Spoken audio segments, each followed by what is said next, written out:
Look at the camera. Are you happy apa bawa laptop ni?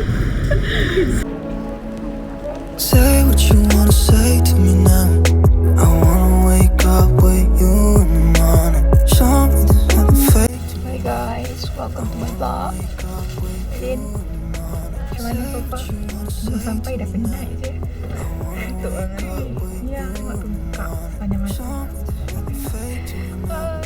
We going to where? We're going to Padang. Ocean, let me float around.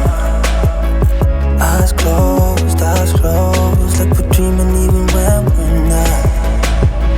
You and me got a whole other meaning. Mama dengan Abang semenjak dah naik business class. Tengok ni, tak selesa. Dia banyak komplain. Semenjak naik business class. Say to me now, I wanna wake up with you in the morning. Flight ni dalam sejam lebih. So, sampai dekat Padang Indonesia pukul 7 lebih. Sebab Indonesia is 1 hour backward. So, nanti kalau sampai, saya update. Bye. Pada hidung dan mulut, pasang pengikat kepala dan bernafaslah seperti biasa. If you're stupid then you know it's nothing wrong. But you and me got a whole other meaning. I don't know how. But you and me just know how it feels when we're falling in love. Say what you wanna say to me now.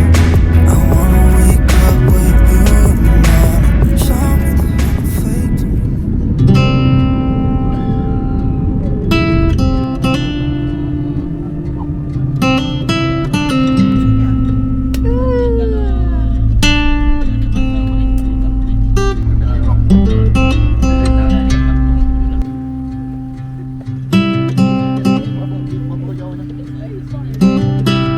Photographer.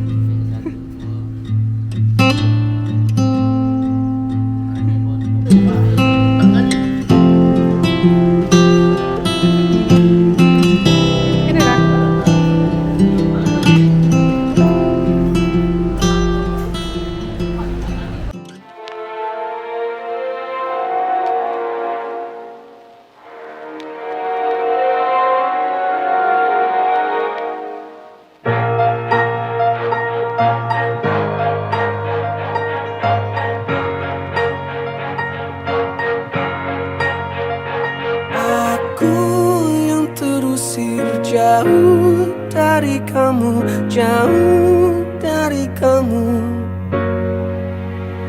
Cinta dan harapan dibunuh dan mati, bangkit dan terbunuh lagi. Semua karena dirimu.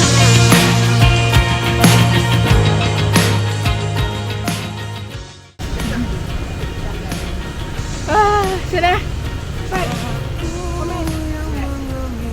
Tak baik bang. Saya turun bawah tu. Careful.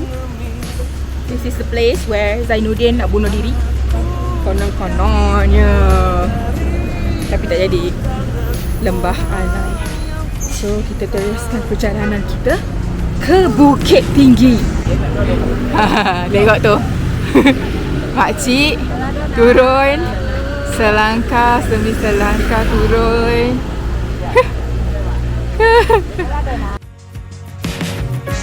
Oh Tuhan, ampunilah dosa, dendam aku padanya, menunggu karma.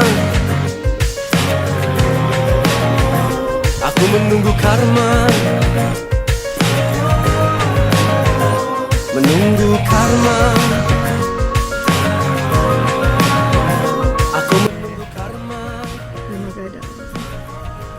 So nice. Sekarang ni nampak je macam panas, tapi actually sejuk. Kalau angin tertiup sejuk. So jom tengok boleh buat apa lagi kat sini. Pandan barandam jujurami, kayu tak letak di atas pagu. Jawablah salam dari kami. Assalamualaikum warahmatullahi wabarakatuh. Waalaikumsalam. Warahmatullahi wabarakatuh. Jadi kita sudah berada di Rumah Gadang. Ya. Ya. Gadang artinya besar. Hmm. Rumah Gadang dibina tanggal 8 bulan 8 tahun 1988. Oh, 88. 88. Rumah ini kita jadikan perpustakaan. Oh. Tapi Rumah Gadang di Minang ada 2 model rumah gadang. Rumah gadang kita modelnya kan ada tingkat. Itu kita sebut dengan anjung. Kalau Rumah Gadang punya anjung, ini Rumah Gadang Datuk Temenggung. Kalau Rumah Gadang yang rata, Rumah Gadang Datuk Perpati. Oh. Jadi bedanya dalam Rumah Adat Temenggung dibina ini dia pakai 2. Adat Temenggung pakai, Adat Perpati Pati, pakai. ha. Di dalam Rumah Adat Temenggung sistem pemerintahan otokrasi. Di Rumah Adat Perpati lebih demokrasi. Untuk kehidupan Rumah Gadang, 1 bilik Rumah Gadang dihuni untuk 1 keluarga. Rumah panjang di Sarawak, Rumah Gadang di Minang. Jadi seperti rumah ini ruangan ada 9, berarti bilik ada 8. Dia ke Rumah Gadang cuma untuk makan, tukar pakaian, siang bantu orang tua ke sawah, malam tidur ke surau. Ya kenapa anak lelaki belajar di surau? Karena yang mendapat pendidikan dulu cuma orang punya duit sekolah dan sampai ke kampung-kampung. Supaya kamu jangan bodoh di surau belajarnya. Jadi surau itu tak terlalu jauh dari Rumah Gadang. Pengawasan anak lelaki tetap dari Rumah Gadang dan diawasi oleh kaumnya sendiri. Tapi kalau nak gadis dapat bilik di anjungan sebelah ini. Anjungan ditutup dikasih tirai. Semua anak gadis nanti Rumah Gadang kumpul di anjungan. Semua 4 anak gadis. Ya, di sini lah aktivitas anak gadis dan menyulam kah, merenda kah di atas ini.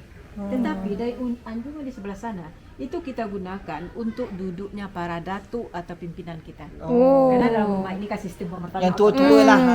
jadi ada musyawarah mufakat, datuk duduk di atas, kemenakan duduk di bawah. Maka pepatah adatnya berbunyi, bajanjang naik, batanggo turun, bertingkat-tingkat. Di dalam Rumah Adat Perpati, rumah rata tak punya anjung, ada musyawarah mufakat. Datuk itu dengan kemenakan itu duduk di lantai yang sama. Pepatah adatnya berbunyi, duduk sama rendah, tagak sama tinggi. Dia lebih demokrasi. Dia bilik paling ujung sebagai bilik pengantin. Yang baru menikah, Rumah Gadang untuk perempuan dia tinggal di bilik paling ujung. Kalau ada yang menikah lagi yang perempuan, penghuni bilik paling ujung pindah ke bilik nomor 2. Ada menikah lagi, dia bergeser lagi. Ini untuk yang perempuan. Karena di Minang terjadi pernikahan, suami nanti tinggal di rumah istri. Jadi kalau anak lelaki di Rumah Gadang menikah, nanti tinggal di rumah istri. Kalau keluarga itu sudah tinggal dia di bilik paling ujung, keluarga itu harus siap-siap untuk keluar dari Rumah Gadang. Karena keluarga itu sudah menggunakan fasilitas yang ada di dalam rumah. Ya, tetapi yang lama tinggal di Rumah Gadang, yang ekonomi kurang mampu. Dibagi macam tu. Ya, yang kaya dia bilik nomor 2 atau bilik nomor 3 dia kan keluar. Dia buat rumah yang baru, bukan rumah Ya, gadang. ya. Dia dah ada duit. Ya, tapi rumah biasa karena Rumah Gadang dibina atas nama suku bukan nama keluarga. Jadi ukuran bilik yang kecil ini memberi isyarat atau kiasan kepada seorang suami atau seorang bapa giat bekerja buat rumah untuk istri. Juga untuk duduk tamu dalam Rumah Gadang juga diatur. Kalau yang datang itu tamu duduknya seperti ini, menghadapnya keluar. Tapi yang punya rumah seperti bapak dan adik-adik menghadapnya ke dalam. Ada artinya juga. Jadi kalau si tamu kita persilah duduk menghadap ke dalam, nanti si tamu itu bisa melihat kekurangan-kekurangan yang ada di dalam rumah. Untuk menghindari jangan terjadi pergunjingan atau fitnah, tamu menghadap keluar, yang dilihat yang indah saja pemandangan yang dilihat. Keuntungan bagi tuan rumah duduk termak menghadap ke dalam. Ada jamuan makan misalnya dalam acara kenduri, ada makanan yang kurang di ujung ini. Kita sebagai tuan rumah tak perlu berteriak minta tambah sama orang dapur. Cukup kita beri isyarat atau signal sama orang dapur cepat ganti makanan yang kurang. Jadi kan dapurnya satu kan, tapi tungku masih keluarga masing-masing. Ini dipanggil orang Sumando. Kalau Malaysia panggil orang Semenda, Pak ya? Orang Semenda. Orang Semenda ini bermacam-macam.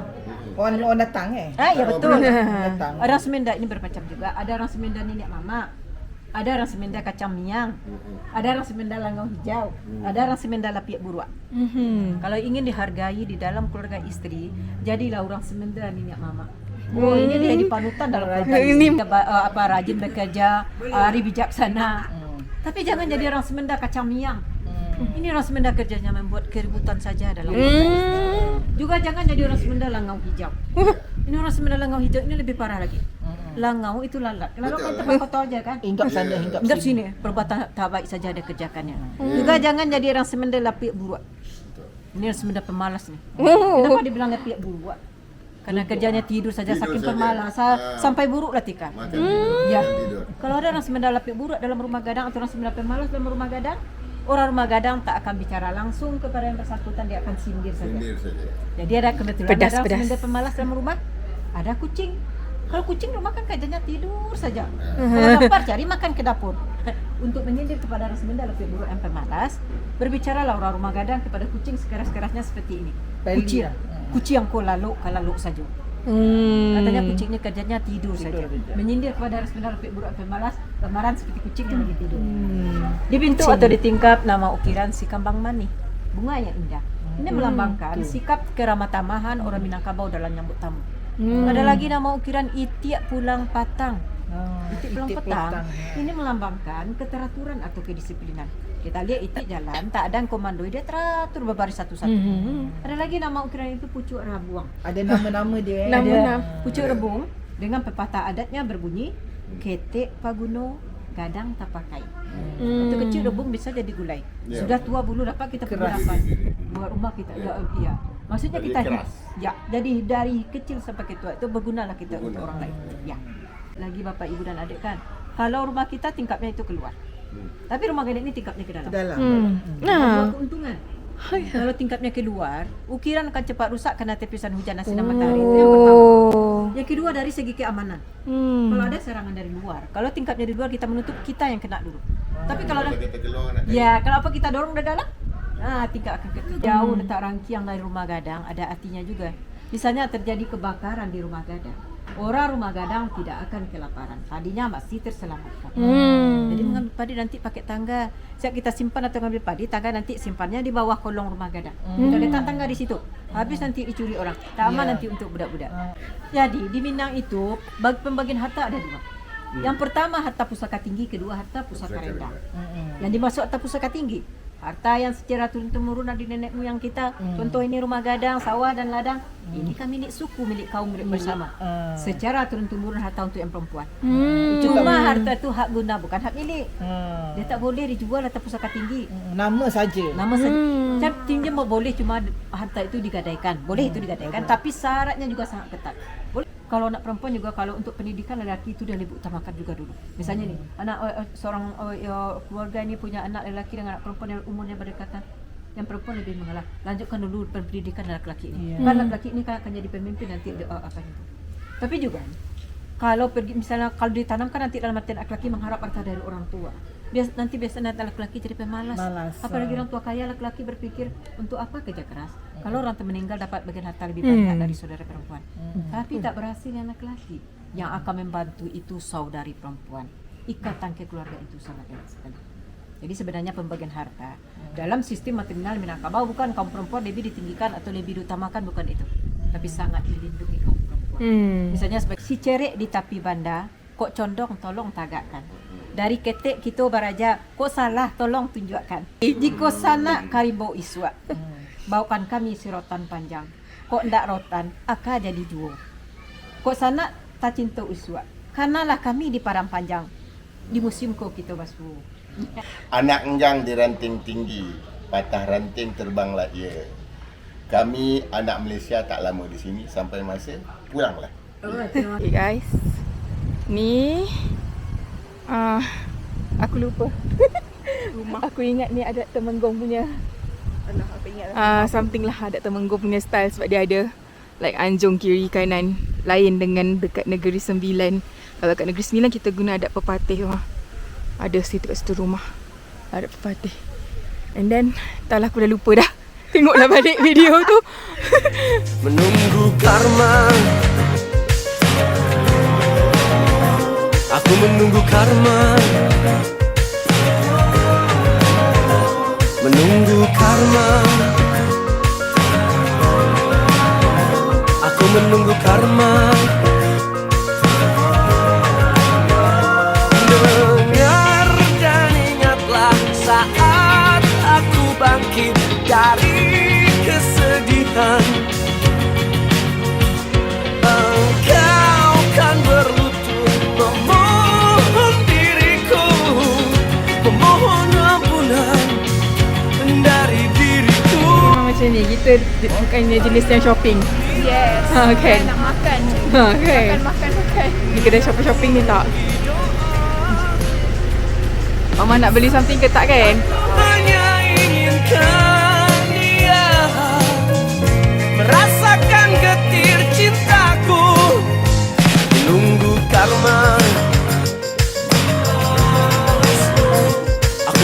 karma, menunggu karma. Aku menunggu karma membalasmu. Nah. Tapi cantik. Kedai Minang kaya. Ha. Datang kat sini kalau siapa yang minat barang kulit. Beli kat sini Minang kaya. Tak payah tak payah bagi Turki. Sini sudah cantik ya.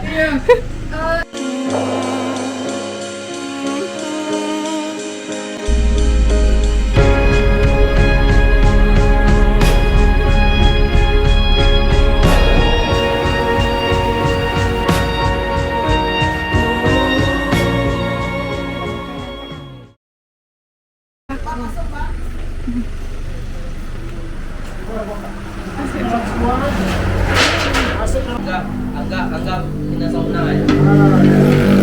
Dia apinya rasa pun tak pedih betul. Tak. Oh, situ kuihnya. Nanti nak makan di sana ya?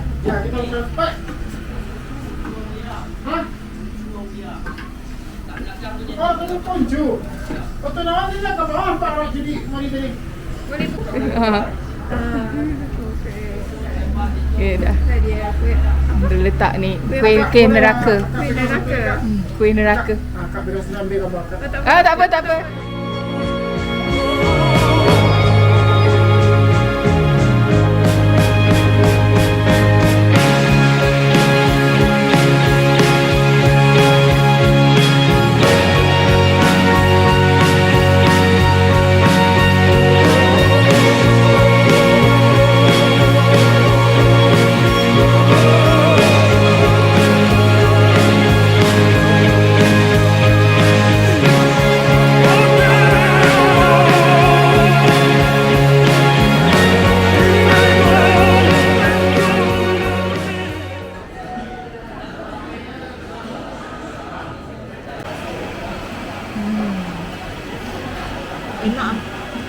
Mama suka kat ni semua enak.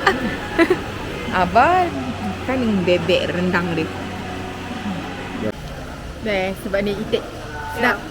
Sedap boleh. Sedap tapi Mia tu tak reti. Kenyang-kenyang. Tak faham aku. Teruk betul. Kau boleh duduk sini Kak Mia. Boleh masuk lagi. Dia patut Kak Mia tadi patutnya order nasi tambah.